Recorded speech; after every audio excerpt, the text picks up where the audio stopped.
네, 안녕하세요. 연합인포맥스 이마람 특파원입니다. 오늘 2월 10일 뉴욕 3대 지수는 급락했습니다. 이제 물가가 굉장히 높게 나오면서 연준의 긴축 우려를 증폭해서 이제 주가가 동반 하락을 했는데요. 시황 같이 보겠습니다. 네, 다우 지수는 전장 대비 1.47% 하락 마감을 했습니다. S&P 500 지수도 전장 대비 1.81% 하락 마감했고요. 나스닥 지수는 전장 대비 2.1% 급락 마감을 했습니다. 네, 업종별로는 이제 기술주 관련 종목이 2.75%나 하락하면서 이제 하락을 주도를 했고요. 모든 영역이 이제 하락을 하면서 주가가 가파르게 하락을 했습니다. 네, 이제 뭐 오늘 이렇게 S&P 500 지도를 봐도 모든 거의 대부분의 종목이 하락했고 특히 시가총액 상위 종목들이 하락을 한 모습인데요. 마이크로소프트 거의 3% 가까이 하락했고 구글, 아마존, 애플 등 다 하락을 했습니다. 테슬라도 거의 3% 하락을 했고요.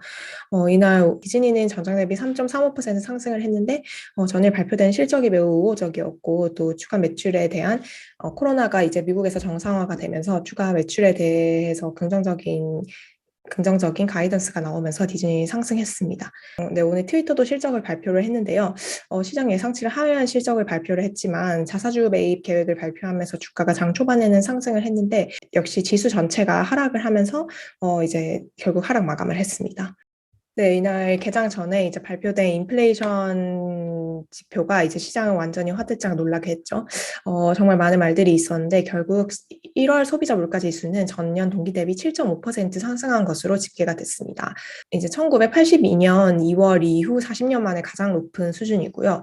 그리고 전월 동기 대비로도 이제 인플레가 0.6% 상승을 했습니다. 전문가 예상치는 이제 7.2%에서 7.3% 그리고 전월 동기로는 0.5% 정도로 예상했었는데 예상치를 훨씬 뛰어넘는 수준이었기 때문에 이제 시장이 정말 화들짝 크게 반응을 하게 됩니다. 인플레이션 지표가 이제 발표된 직후에 바로 국채금리가 2%로 미국 10년물 국채금리가 2%로 치솟았고요. 10년물 국채금리가 2%로 치솟은 거는 이제 2019년 이후 2년 만이었고 또 2년물 국채금리도 1.5%로 급등을 했습니다. 2년물의 경우는 이제 통화 정책을 가장 민감하게 반영하는 국채 트렌치라고 볼 수 있는데요. 2년물이 이렇게 큰 폭으로 하루 만에 오른 것은 2009년 금융위기 이후 처음이었다고 합니다. 그만큼 이제 시장이 물가 지표에 어마어마하게 큰 반응을 했고요. 네, 이제 물가 지표의 세부 내용을 봐도 이제 별로 좋지가 않았는데요. 에너지와 식품 같이 변동성이 큰 종목을 제외한 이제 근원 인플레이션 같은 경우도 전년 동기 대비 6% 상승을 했습니다. 역시 시장 예상치였던 5.9%를 상회하는 수준인데요. 이제 뭐 미국의 자동차, 에너지, 그리고 식료품, 또 주거 비용 이 모든 영역에서 이제 물가 상승이 가파르게 진행이 되면서 아무래도 시장 예상치를 상회하는 그런 결과가 나온 것 같습니다. 네, 이제 채권 시장과 이제 외환 시장이 바로 이 물가 지표에 반응을 한 반면에 주식 시장은 오전까지는 그래도 조금 버티는 모습을 보였는데요. 상승 전환을 시도를 하기도 했지만 역시나 오후 들어서 이제 역시 주식 시장도 채권 시장을 따라서 이제 급락을 하기 시작을 했습니다. 결국 인플레이션 지표가 이제 문제가 되는 것은 두 가지 정도가 문제가 되는 거죠. 결국 이제 인플레이션이 고점을 찍었다고 생각을 했는데 사람들이 고점을 찍고 이제 좀 좋아질 일만 있다고 생각을 했는데 그렇지 않았다는 점이 이번 물가 지표로 드러나게 되었습니다. 네, 캐피털 이코노믹스의 앤드루 헌터 미국 수석 이코노미스트는 뭐라고 얘기를 했냐면요. 이제 인플레이션이 고점을 찍은 것이 아니라 어떤 순환적인 급속한 가속화 과정에 지금 들어간 것 같다라고 얘기를 했습니다. 왜냐하면은 이제 다 이전에 나왔던 고용지표에서도 알 수 있듯이 임금도 가파르게 오르고 있고 노동시장도 예외적으로 굉장히 긴축적인 타이트한 상황에서 이렇게 물가까지 굉장히 높아지니 결국에는 이 모든 것이 어떤 가속화된 인플레이션을 더욱 심각하게 만들고 있고 이 인플레가 이제 시간이 지날수록 완화되는 것이 아니라 더 심각해질 수 있다라는 견해가 이제 이코노미스트 사이에서 계속 나오게 되었고요. 그리고 만약에 지금 인플레가 고점이라고 하더라도 7.5%는 너무 높다라는 의견이 나왔습니다. 이제 인플레가 점점 기저효과 등으로 인해서 진정이 된다고 하더라도 이미 연준의 물가 목표치를 크게 상회를 하고 있고 진정이 돼도 이미 높은 수준이기 때문에 이런 물가 상승률을 억제하기 위해서는 연준이 어떤 아주 강한 조치를 취해야 되는 거 아니냐 이런 우려가 생겼습니다. 네, 결국 물가 지표가 주식시장의 중요한 이유는 연준의 이제 긴축 경로에 대한 힌트를 주기 때문인데요. 물가 지표가 나오고 또 이제 연준 인사까지 또 추가적인 발언을 하면서 이제 시장 공포를 극대화시켰습니다. 이제 세인트루이스 연은 총재죠. 블라드 총재가 이제 오늘 오후에 블룸버그 통신과 인터뷰를 했는데요. 올해 7월까지 금리가 100bp, 1% 오를 것으로 예상을 한다고 얘기를 했습니다. 100bp면은 25bp씩 올리면 4번을 올린 것이고 50bp씩 올리면은 2번을 올린 것이죠. 네, 블러드 총재는 이제 7월까지 100bp의 금리를 인상을 해야 할 것으로 본다고 얘기를 하면서 3월 달 FOMC에서도 50bp 인상을 지지한다고 밝혔습니다. 하지만 이제 뭐 파월 의장이라든지 다른 커미티 멤버들의 의견을 듣고 결정해야 할 것이라고 얘기를 했는데요. 기존의 블러드 총재는 전혀 매파적인 인물이긴 합니다. 하지만 이렇게 대놓고 또 7월까지 100bp를 올릴 수 있다는 말을 하면서 이제 채권 시장이 이 말을 굉장히 심각하게 받아들였고요. 결국 오후 들어서는 시카고 상품거래소의 이제 금리 전망표인데요.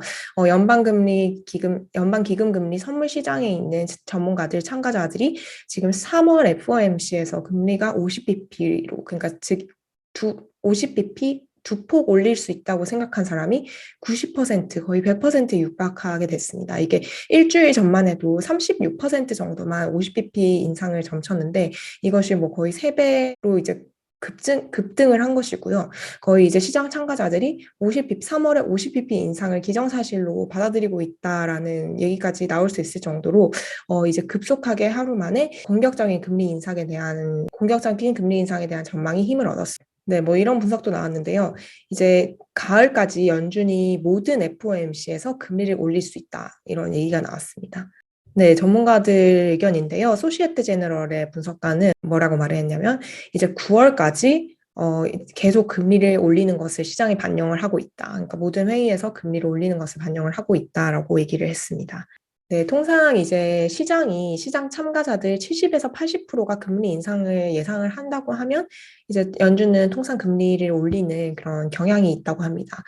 근데 이미 뭐 3월 금리 인상 가능성은 100%가량으로 지금 올라선 상태고 거기다 더해서 90%가 넘는 시장 참가자들이 50bp 인상을 점치고 있는 상황에서 실제로 50bp 인상을 단행할지가 좀 정말 이슈가 되고 있는데요. 네, 르네상스 매크로 리서치의 수석 이코노미스트도 만약에 3월에 FOMC에서 연준이 그냥 25bp의 금리 인상만을 한다면 그거는 비둘기파적인 서프라이즈다.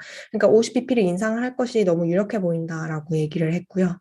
반면 이제 연준이 25bp 인상 경로를 계속 고수해 나갈 것이라는 입장도 있는데요. 그럴 경우에는 이제 가을까지 혹은 올해 연내 남은 FOMC가 연내 7번 지금 FOMC가 남은 상황에서 7번 FOMC에서 모두 금리를 올릴 수 있을 것이다라는 전망을 하고 있습니다. 비슷한 멘트인데요. 1월에 이제 뜨거운 인플레이션 물가 지표로 인해서 연준이 더 금리를 빠른 속도로 올릴 수 있을 것이라는 전망입니다. 네, 웰스파고의 전문가인데요. 이제 25bp 혹은 50bp를 그냥 50대 50 가능성으로 시장이 보고 있다.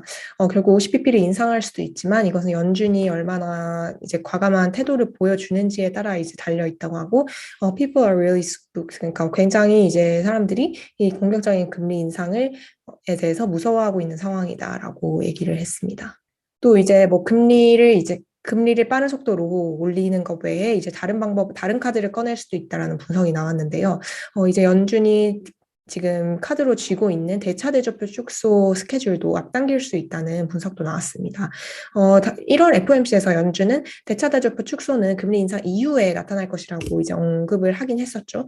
하지만 뭐 이렇게 인플레이션이 높은 상황에서 또 그리고 금리 인상만으로 이 경제의 뜨거운 물가 상승률을 잡기가 어렵다고 판단을 할 때 연준이 대차대조표 축소 시계를 앞당길 수 있다는 견해가 나왔고요.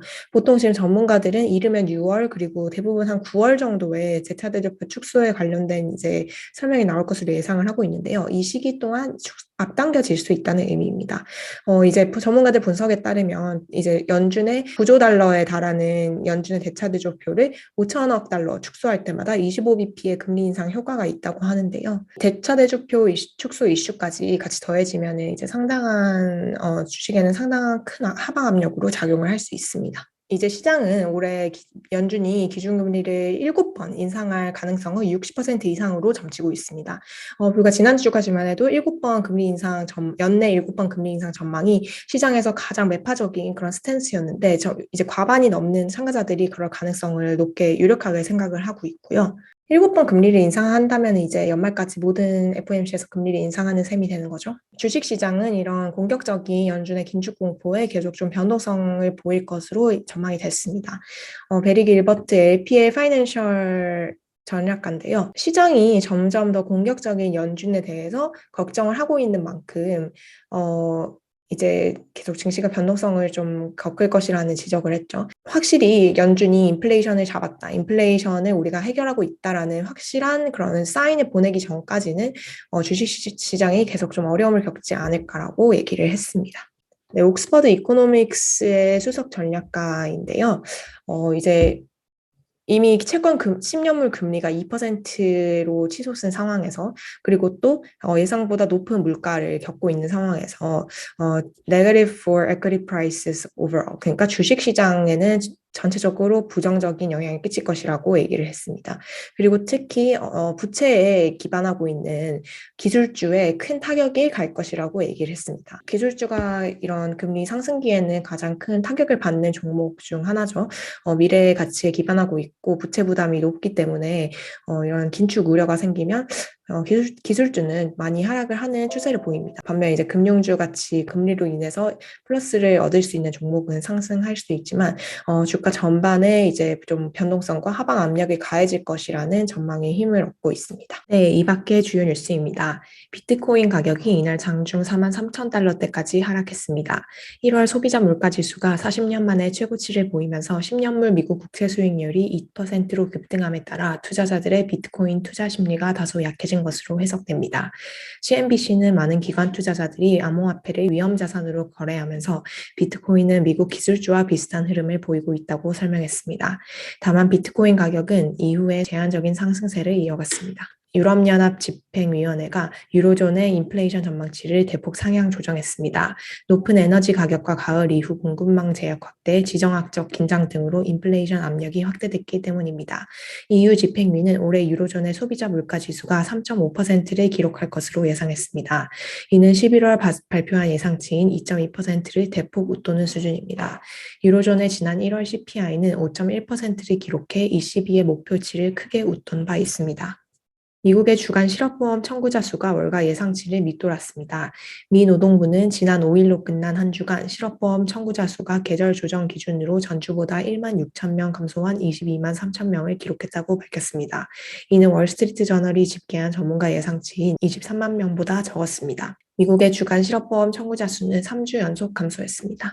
네, 이번 주 견조하게 버텨주던 뉴욕 증시가 결국 이제 CPI 결과에 따라서 큰 폭 하락을 했는데요.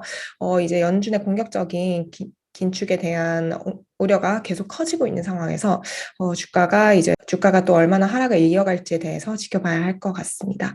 네, 제가 오늘 준비한 소식은 여기까지고요. 내일 다시 뉴욕 증시와 함께 찾아오겠습니다. 감사합니다.